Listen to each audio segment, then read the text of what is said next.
प्रदेश प्रभारी रमेश चन्नीथालाजी यांच्या उपस्थितीमध्ये आजची बैठक आहे आणि सिनियर लीडरला त्यांनी बोलवलेलं आहे।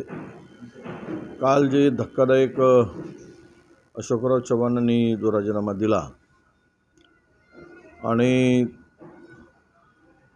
त्यानंतर आजची बैठक मला वाटतं की प्रभारींनी चर्चा करून 16-17ला पक्षाचं शिबिर पण आहे आमचं लोणावळ्याला, त्या शिबिराची सुद्धा चर्चा याबरोबर करण्यासाठी सिनियर नेत्यांची बैठक आज बोलवली आहे। अर्थात राजकारणामध्ये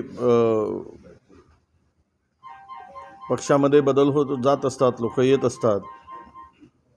एक व्यक्ती गेले म्हणजे काही पूर्ण पक्ष डिस्टर्ब झाला अशातली काही भावना नाही, भूमिका म्हणजे समजण्याचं काही कारण नाही। नक्कीच या परिस्थितीतून पुन्हा काँग्रेस नव्यानं उभारी घेईल आणि पक्ष मजबूतीने उभा राहील। मी स्वतः माझ्या संदर्भातही काही वावड्या उठवण्याचं काम, अफवा पसरवण्याचं काम कालही एक अमरावतीचा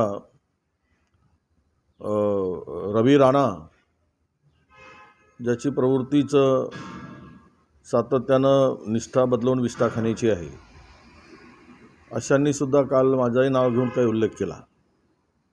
मी एवढंच सांगतो महाराष्ट्रातील जनतेला की मी काँग्रेसबरोबर आहे, काँग्रेसबरोबर राहणार।